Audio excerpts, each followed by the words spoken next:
নাসিক ১ নং ওয়ার্ডে খালের পুনঃখনন কাজ সফলভাবে সম্পন্ন হয়েছে। এই খালটি রক্ষণাবেক্ষণের জন্য এলাকাবাসীকে সচেতন হওয়ার আহ্বান জানানো হয়েছে। নারায়ণগঞ্জ থেকে সোহেল রানার পাঠানো তথ্যচিত্রে বিস্তারিত আমরা দেখতে পাচ্ছি, যেখানে স্থানীয় জনজীবন ও সমসাময়িক ঘটনাবলী তুলে ধরা হয়েছে এবং এ বিষয়ে আরও তথ্যের জন্য আমাদের সাথে থাকুন। নারায়ণগঞ্জ সিটি কর্পোরেশনের নাসিক ১ নং ওয়ার্ডের অন্তর্গত সিদ্ধিরগঞ্জের পাগলা বাড়ি থেকে ১০ পাইপ এলাকা পর্যন্ত খালের পুনঃখনন কাজ সফলভাবে সম্পন্ন হয়েছে।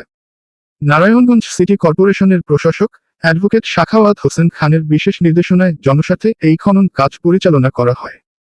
খাল খননের ফলে দীর্ঘদিনের জলাবদ্ধতা নিরসনে বড় ভূমিকা রাখবে বলে আশা করছেন সংশ্লিষ্টরা। তবে এই উন্নয়ন কাজের স্থায়ী সুফল বজায় রাখতে এখন স্থানীয় বাসিন্দাদের এগিয়ে আসার আহ্বান জানানো হয়েছে। স্থানীয় সচেতন মহল ও ওয়ার্ডবাসীর পক্ষ থেকে বলা হচ্ছে, সিটি কর্পোরেশন খালের খনন কাজ শেষ করলেও এটি পরিষ্কার রাখা এবং পানি নিষ্কাশন ব্যবস্থা সচল রাখার মূল দায়িত্ব এখন ১ নং ওয়ার্ডের সাধারণ মানুষের। বিশেষ করে খালের পাড়ে বসবাসকারী বাসিন্দা ও স্থানীয় ব্যবসায়ীরা যদি সচেতন না হন, তবে আবারও খালটি ময়লা আবর্জনায় ভরাট হয়ে যাওয়ার আশঙ্কা রয়েছে।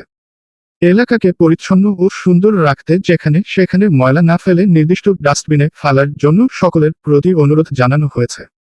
নিজেদের এলাকা পরিষ্কার রাখতে আমরা নিজেরাই দায়িত্ব নিই, এই স্লোগানকে সামনে রেখে সবাইকে একযোগে কাজ করার আহ্বান জানান স্থানীয়রা।